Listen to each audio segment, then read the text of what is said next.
Hey, it's Sasha Evdokov, and welcome to TRADERSFLY.com, where I share with you some insight about trading, investing, and the stock market. Now, in this week's episode, what I'd like to do is share with you the sign-up process and the registration process of Interactive Brokers.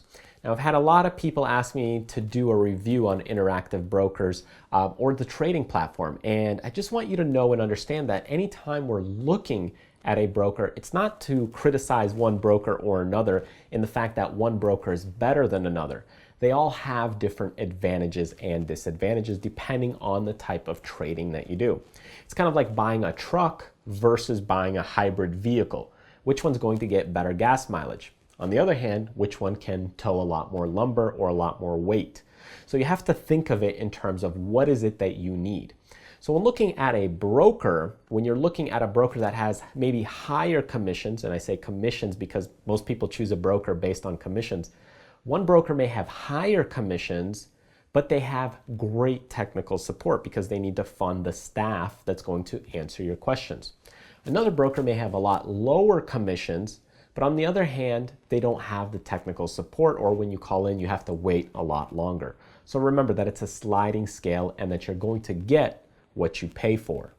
So in this week's episode, what I'd like to do is go through that sign-up process for Interactive Brokers and just give you some insight about Interactive Brokers. Now, in a future video, we're going to go in depth on the trading panel and the trading platform of Interactive Brokers. But if you want to see some of the other brokers and the sign-up processes that we've done in the past, you can go ahead and click here. Here's a Scottrade one, and then we also have a TradeKing one, or just go to the website and just see all the other videos that are related to brokers. So that way you can get an inside look at the panel, how the sign-up process works, if you like the panel, if it looks friendly to you, because they all have a different look and feel and cater towards a little bit of a different person. So sometimes you may find yourself connecting better with one panel than another panel, even though the functionality, the commissions are very similar. So it's really about finding what works for you. So let's dig into the sign-up process of Interactive Brokers. So here we are on the Interactive Brokers website, and one thing that you want to make sure that you do before you actually sign up with Interactive Brokers is just to understand the fees and the way things are handled. It's a great brokerage platform if you're an active trader, but they do things slightly different than many other brokers out there in terms of their pricing, the way they handle things. So one thing I do want to make sure that you're aware of is just the way that they do the pricing, because it's not as easy of pricing if you don't understand the differences between them and some other brokers. So what I'm going to do is just go on to the pricing and just go to the commissions area. So one thing you'll notice is you'll have the fixed and the tiered views within Interactive Brokers. So you can basically do a tiered level pricing, and the tiered level pricing, if we go ahead and look at that, is typically for people who are trading more than or equal to 300,000 shares. So you're basically paying on a commission basis 0.0035 cents per share here. And as you start increasing your share amount, this really becomes more and more attractive. So it's just kind of a little bit different in terms of pricing. Now, the other approach that you have is the fixed tier pricing. And the fixed tier pricing is usually for people who are less active or just in general. So here you're trading 0.005 cents per share. So if, for example, you're trading 100 shares, you only have to pay $1 in terms of commissions. So you're getting charged 0.005 cents per share. Now, this can work for you if you're trading 100 share lots. Like, for example, you're buying 100, then you're buying another 100, then you're buying another 100. So this can really work for you because you're only paying $1 for that transaction. Now, unfortunately, this can be really bad if you're trading, let's say, 5,000 shares, within that stock. So let's say if you're taking 5,000 shares and you multiply that times 0.005, now you're paying $25 in commissions for that trade, rather than like some of the other brokers, you'll still pay your $5 flat fee or $9 flat fee. So on one hand, this could be really good if you're still just trading 200 shares and you're still paying that $1. If you're trading 500 shares times 0.005, again, you're paying $2.50 with a $1 minimum. So, and if you're trading lower dollar stocks like penny stocks, you're going to pay a little bit more. So keep in mind, so their commissions are good, but it depends on the type of trading that you're doing. So as you start increasing on that share count, so as you start trading 700 shares times 0.005, you're still at that $3.50. As you start getting to 1,500 shares, you go there. Now you're at $7.50, which is more than the $5 that you'll see in some of the other brokers. So just something to be aware of. Now, the other thing I want to share with you and make sure you're aware of is the other fees. And the way to get to that page is go to pricing and then the required minimums. And when you get here, you'll see a few different things. Here's some of the balances that are required minimums to open up an account. And as you can see, they cater, if you're under 25 years old, you only need a $3,000 minimum. If you're looking for, just an individual account, it's basically $10,000. And if you're international or in India, there's, again, different minimums. But those are just the getting and opening an account. But here's the thing that you want to be aware of is the monthly activity. So Interactive Brokers really caters towards active traders. So if you're not trading often or you're not putting on a lot of trades, then you want to pay close attention to this. So you basically have this monthly activity fee is $0 if your commissions are equal to $10. That means you need to make sure that you're getting $10 of commissions in order to not get charged an activity fee. So basically, if you have an account that's $100,000 or more, then you probably won't be charged that activity fee. So let's just say you don't hit your monthly minimums in your commissions. Basically, in the end, you have to pay $10 in commissions or some kind of fees. So, for example, if you only got charged $6 in commissions, meaning let's just say you put on 100 shares and you got charged $1 commission 6 times, that would be $6.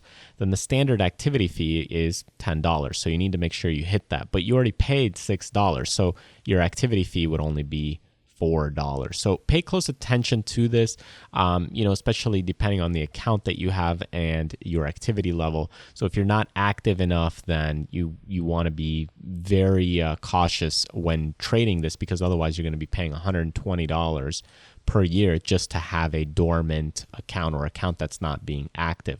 Now, if you're 25 years old or younger, you basically have a different kind of activity fee, and that's basically $3. So again, there's other different things in the way that the fees work, but just understand that you do have an activity fee with this, which is something that most traders do not like when they're getting started.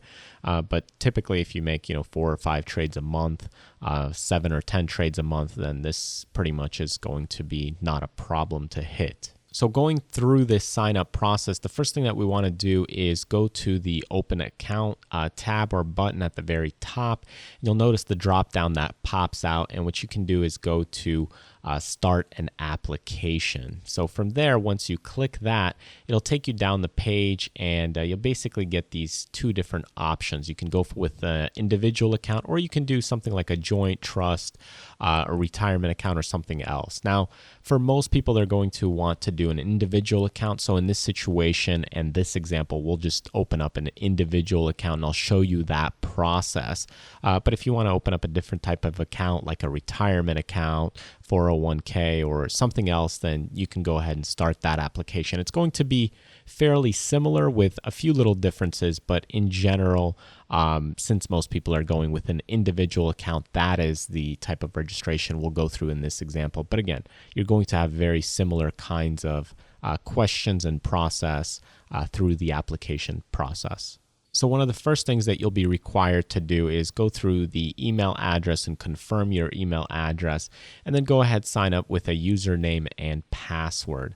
Now, of course, their password is going to require at least one alphanumeric character. You must include a number there, and 6 to 8 characters. So there's a lot of different requirements. Again, they're trying to keep things safe. I found that Trade King is one of the best password requirements in the broker industry so far, because they make you do it with a virtual keyboard. But again, it's pretty standard things. You just go ahead, enter your email, create a username, create a password, and then you can choose your legal residency. And that's just basically for tax purposes, your registration, and some other rules and regulations based on your trading account. Now, once you go ahead and put in your email address, they actually go ahead and send you a confirmation just to confirm that they have the appropriate email address. And then you'll go ahead and input that confirmation number in there. So it's basically done and created through a pop-up box. So once you go ahead and put that in there, then your email address will be verified and you should be good to go to proceed to the next step in your registration process. So that first part was really all about collecting your initial information so that way they can contact you, or if you forget your sign-up process or you want to continue your sign-up process.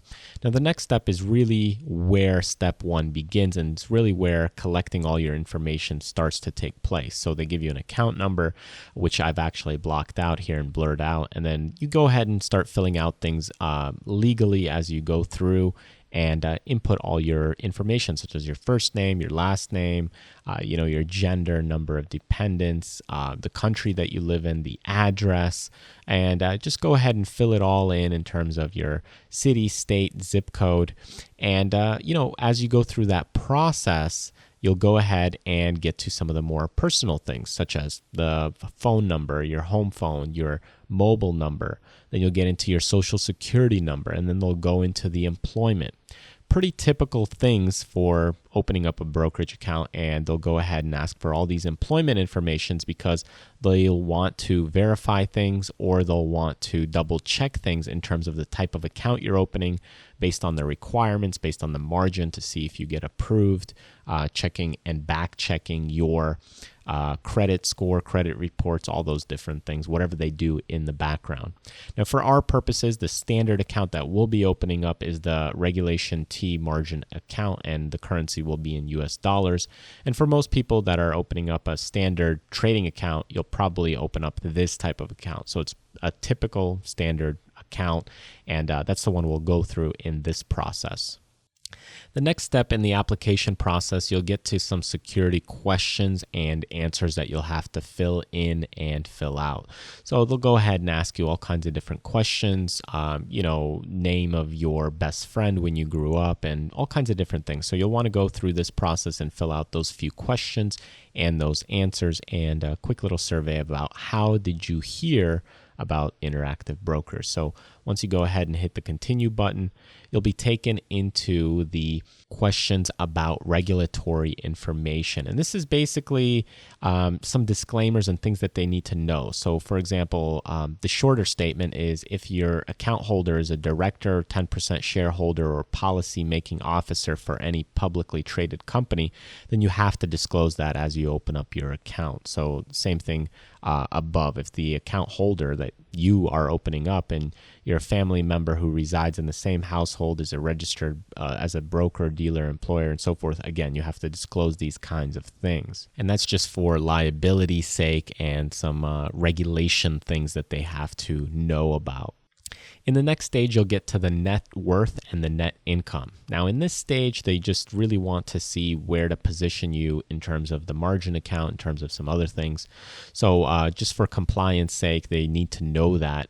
You don't have to calculate things to the pennies, and you don't have to, boast your income and make it much higher than what it is. Just be honest about it, but you don't have to be that precise to the dollar amount. So just rough estimate, and just fill it out as best as you can. Don't spend too much time calculating every little nickel and dime that you have. After that, you'll get to the investment objectives. Now, for this part, if you're looking for preservation of capital, they may or may not allow you to trade options in the next stage or in your account. So you want to be careful of how you fill this out. If you're looking for growth or preservation of capital, you may be limited in the type of trading that you're allowed to do. If you fill out speculation, then you usually are allowed to trade more types of securities or different types of investments. And that's where that next stage will be coming into play. So in the investment experience, that's really where you want to fill in if you've traded stocks or options before, or if even you're planning to trade stocks or options, then you definitely want to go ahead and click these and fill these things out. And they kind of tie in together to those investment objectives. So for speculation, you would normally put in stocks and options. If you're looking for growth, you'll probably just stick to stocks, or preservation of capital, again, just probably stocks. But again, you want it to work together, because if you fill out the wrong thing, you might not get access to those things. Of course, you can call in and make additional changes, but just be aware that this kind of sometimes will limit your account, as I've seen over signing up to dozens of brokers over the years, that they look at these kinds of things closely. Now, as you fill out those stock experiences and option experiences, they're going to pop up a little dialog box, and then they'll ask you for the years that you've been trading and trades per year that you make. This is just to kind of assess if they need to go ahead and call you and get a little more information to approve you or pre-approve you, to understand, so that way you understand what you are doing in your trading account, because there's some people that open up a trading account and it's not really right for them. So it's just one of those things that they want to make sure that you're not doing something that you shouldn't be doing, because sometimes if you give a scalpel to someone who's brand new and not a doctor yet, and they're trying to go and do some operations, it's not really the wisest decision. So same thing here. You want to make sure that they're aware that of your experience. And they'll ask you the same thing with options. So you go ahead and fill in 1 year of trading options, or 2 years, or whatever it is, and your knowledge of options if you're interested in trading options. Just be honest about that. Just be aware that if you don't put a lot of years on there, if you just put 0 years, there may be some additional paperwork you need to sign, or you may not get approved. So putting in 1, 2, 3 years might be a better suit. But again, just be honest as close as possible as you can to the application process. That way you can be sure that you're approved. So I don't know your personal educational background with option experience, so just be open and honest to how much experience you have. In the next stage, you'll get into the general agreements and disclosures, and this is just for their own personal liability's sake. So just legal acknowledgments that you need to go ahead and click, open up, and agree to. Now, I know most people don't read these things, but in general, you want to understand that the margin disclosure, that if you're trading margin or opening up a margin account, you will have to pay that back. You can withdraw your money, but then you'll be charged margin fees and rates. So understand that if you're putting in, let's say, $10,000, but then you're allowed to trade $20,000, you can still withdraw $10,000 and you still have $10,000 in your account, but you're going to be charged margin fees and margin rates. So be aware and understand these kinds of things. Customer agreement, things like they won't share personal information. So just basic stuff. And then after that, you'll get into the internal revenue service things, which they'll go ahead and double check things about your taxes, how you've been doing with your taxes, if you've been paying your taxes based on your name and social security number. So you have to make sure that you agree to those things as well.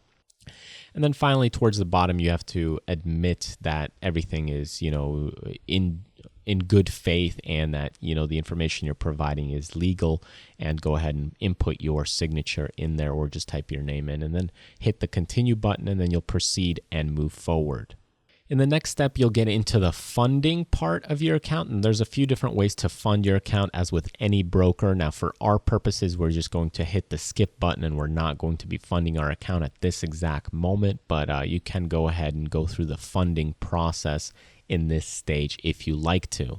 Keep in mind that if you do go through that funding process, I'm not exactly sure when your activity fee or activity minimum is going to kick in. So it might be the minute that you fund your account, and once the money is in there, you might be on that ticking clock to where you have that activity fees that might start kicking in.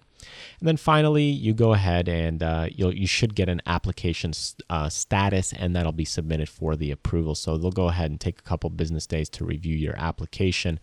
And after that, you're pretty much good to go. Now, in the next step, you'll get into configuration steps for your account. Now, in this section, chances are you'll probably want to say you're a non-professional, and that way the market data that you receive is just for personal and not business use. So all these things, again, you'll want to go ahead and agree. If you don't agree and you are a professional, obviously, more than likely you wouldn't be watching this video, and there's some additional things you'd have to go through. But for simplicity's sake, for most people, just say you're a non-professional, and then you go through the process and agree to the forms, and then you go ahead and hit continue. Now, these things are, of course, setting up your account. You've already registered, basically. Now you're just configuring your account. So that's really what that page is all about. Now, since you are a non-professional, now you get into the type of streams and things that you want. So we'll just go ahead and select global. If you just want North America, you could do that. And then if you want simultaneous real-time quotes for NASDAQ level 1, these are a little bit extra. I don't think you really need those things, but these are add-on types of things that you could go ahead and purchase extra. So we'll go ahead and hit continue, and now again some more risks, disclosures that they have to protect themselves, and you'll have to go ahead and go through that agreement as well. And there's all the different forms, from the day trading risk and disclosure statements to their own interactive brokers, payments, stop orders, disclosures that if the stop order isn't filled, you have to, maybe take a worse price, so all these different things that you need to make sure that you read and agree to, because there's a lot of things that you have to learn about trading and the environment of trading and how to trade. Because things do happen, the slippage costs, and things don't always work out perfectly. So they want to just make sure they're protected, you're protected, you understand what's going on and what's happening. So you want to make sure you check those documents out, or at least do your due diligence and do a lot of additional study outside of reading all those documents. But really it's just for protection purposes. And then you'll go ahead and make those agreements, signature, sign it through a digital signature, type your name in there, and go ahead and hit continue. Now, in this section, you can also get a two-factor authentication process. So kind of like getting a little chip for your smartphone, or getting a little digital key that changes its code every 30 seconds. These are good to have, and I actually have one of these.